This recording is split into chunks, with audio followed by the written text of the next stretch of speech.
Okay guys, what's up? This is a solo run game where I'm playing Irithel and I'm up against the Granger. So I'm also gonna add in some tips here and there, just for you guys to know some ways to have an advantage. So if you hadn't noticed, the minion waves, you always have to focus on like last hitting, and with Irithel you can use skill 1 or skill 2, and even with the crab you wait until it's like around 500 to 600 HP, and then you use your skill 1 and skill 2 combo to last hit it. And you'll see that throughout this match it has helped me to get a lot of gold crabs. So yeah, against the Granger you wanna like dodge that fast skill, which it's easy to do with Irithel. That's why Irithel basically like counters Granger so easily. So there you just saw like a gank from Faramis, and yeah, used sprint to get out of there. Never be like scared to use your skills, spells basically, or skills or ult, because the cooldown is gonna like it's gonna end, but if you die that has like a lasting impact on the game. Here I was typing greedy because yeah, the Saber was in like life-threatening danger, but still decided to ult the Granger anyways, which I ended up finishing off. You always have to be careful on the map. So as you could see, after taking the crab, stealing it from Granger using the skill 1 skill 2 combo, I didn't get near this bush without the vision of my teammates coming to gank, because as the gold laner you really can't go anywhere without vision, especially from bushes. So always prioritize getting the crabs. If you're winning your lane, then just prioritize getting the crabs. Yeah, I was trying to keep Granger from getting a few minions. As you can see, I'm still focusing on last hitting. And yeah, when playing Granger against an Irithel, just always kite. Basically kiting is attacking while avoiding the enemy, like avoiding the skills, maintaining a distance. Here I tried like killing the Granger, but I didn't have enough damage. So yeah, okay, ignore that. So okay, here I was like really low, but at the same time I didn't want to like let go of a minion wave. So like whenever you're low and you're thinking of recalling, first gauge the situation to see if it's safe or not to try and get some gold from the minions. If you see that there's a high risk you're gonna die, then just don't go for it, because as a gold laner it's like the worst thing in the world if you die, because in the early game your first priority is supposed to be farming, basically getting those items. So there I tried getting a couple of minions, but then when Faramis came I knew I just had to get out and tried my best to get my distance. There you can see again I stole the crab from the Barats. We're using the skill 1 skill 2 combo, because it's like nearly impossible to steal the crab from an Irithel unless you zone her, or you're using a marksman like Clint or Leslie who've got the burst damage. This Granger was kind of careless because he got out of position while not keeping in mind that we have a Saber. He has an ult. He should have checked the bush. So when you're playing Granger you need to always utilize that ult to check bushes before you go anywhere, because again, like I said, as a marksman you can't really move anywhere you don't have any vision of, unless you can see all the enemies on the map. So here I can see the Veil, Barats and Faramis in mid lane, so I know it's safe to like push this tower and get some gold from it. So this is also why it's always important to like lower the HP of your counterpart, regardless of whether or not that your gold lane counterpart has died. If you can get them to recall, that's like a small win, because you get to farm while being uninterrupted and can get some of that gold shield. But don't go for the gold shield if you don't see the enemies on the map, because again, gold lane is very what do you call it, what's the right word, gankable basically. Yeah, niggas like ganking this lane a lot. Here the team came to help. I'd already like used some of my skills and basic attack from some of the enemies, so I got like a lot of assists, which you always want to do. Try and get as most involved in team fights as possible, but don't do so at the expense of your life or your lane. So yeah.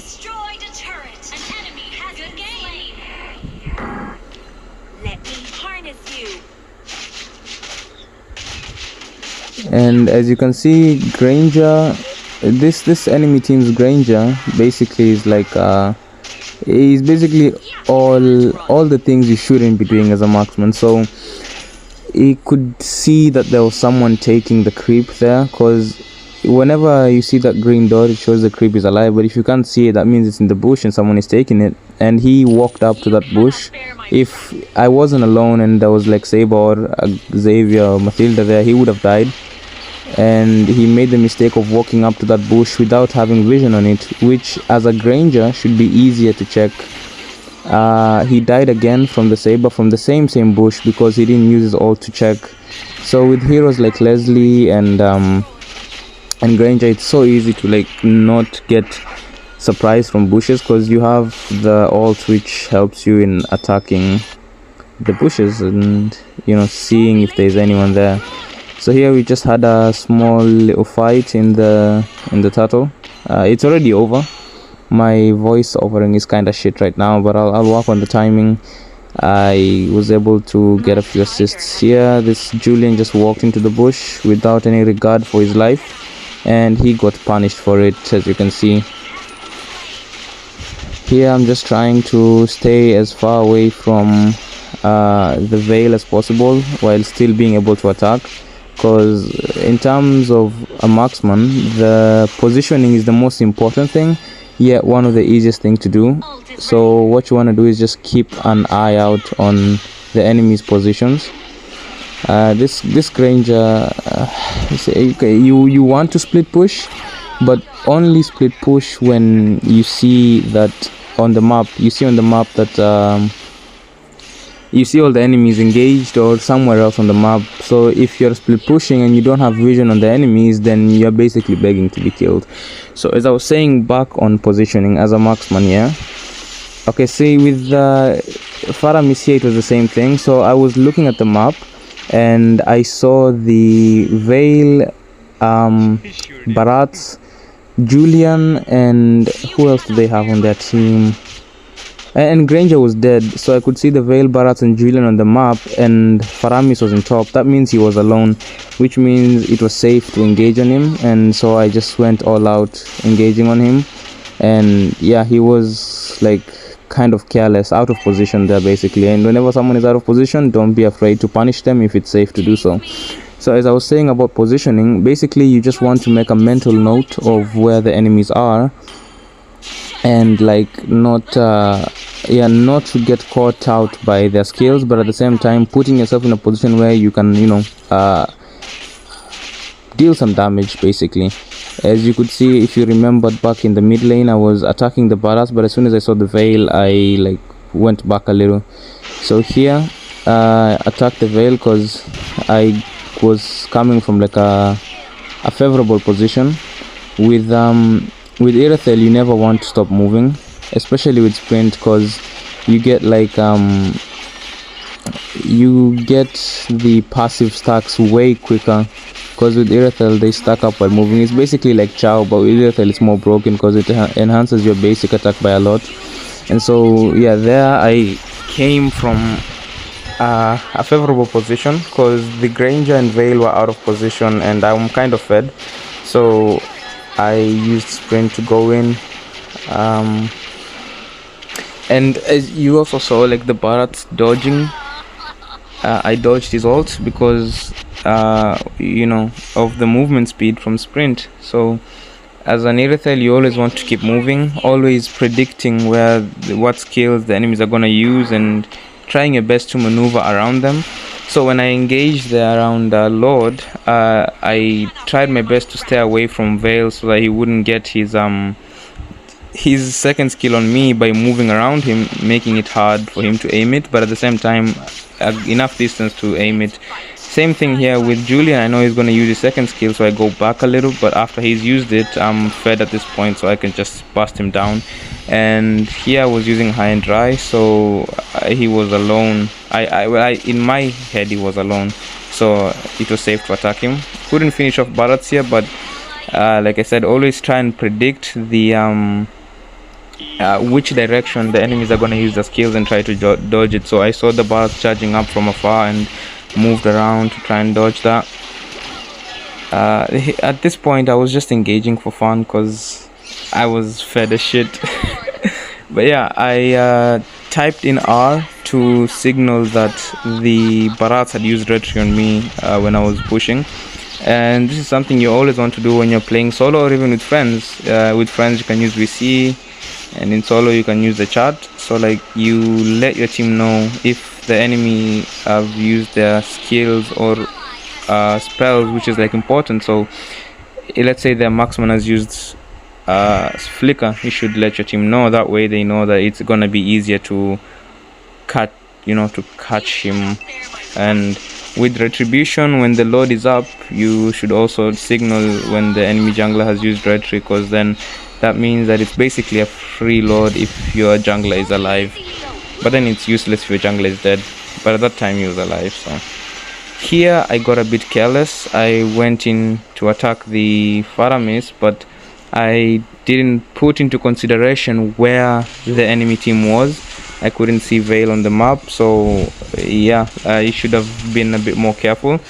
But also at the same time, that damage was crazy. Like at that point I was so fed to the point where like I didn't care to look at the position of the enemies, and I was really surprised by Veil's damage. So that's also another tip. When you are playing anything and you are ahead, basically like ahead by a lot, don't get too careless, because that's how you end up throwing matches. So at this point I was like, damn, I'm the main damage dealer of the team and I died. I shouldn't die again basically, so I continued to be like careful, but I got a bit careless. So until you guys have won the game, always keep your guard up and take the game seriously, because comebacks are real, and as soon as a team gets too cocky or careless or reckless, that's how you find out that comebacks happen. Even there at top, I could have engaged on the Veil, but I didn't have vision on the bush on the red buff, so I decided not to engage. And that's how you want to be as a marksman. Don't go anywhere without vision. So as you can see here, I'm only moving around places where I have vision. So Mathilda was giving me vision on this bush, and that's why I was here. And I could see Veil on the map, so I wasn't scared of this bush as well. But yeah, at the red buff I saw it had been taken, so couldn't go directly there. I had to take a step back and wait for the team's roamer to check the bush. So yeah, always keep in mind, as a marksman, no matter how fed you are, you can always be killed by an assassin or a fighter if you are out of position or get caught out from a bush. So just be careful of the surroundings. Here I saw that the Julian and Bharat were out of position, but I didn't go too into their faces so that their skills could catch me, because I know that Julian's main form of damage is the basic attack, so I kept my distance while attacking him.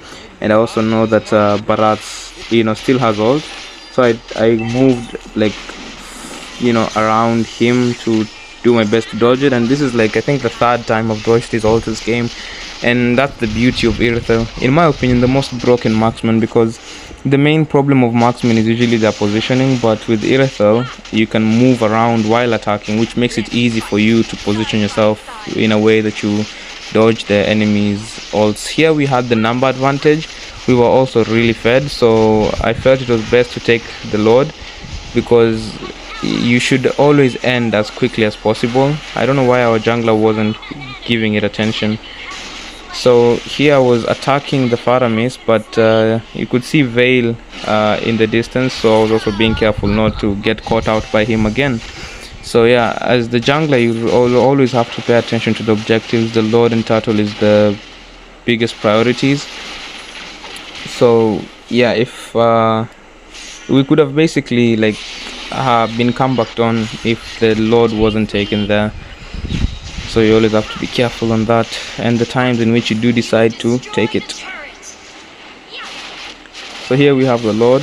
We're gonna do our best to end, because you should always end when you have the advantage and not wait until the enemy team gets their items, push your advantage. And you can see, thanks to getting the Lord, we finished the game. You could see that when the Lord was attacking the base, I was attacking the inhibitor turret, and that is because without the Lord can't always end. So instead you should just try and get inhibitor turrets as a good trade for the Lord. Basically, pushing is always the priority. So that's been it, an easy win. Catch you guys later.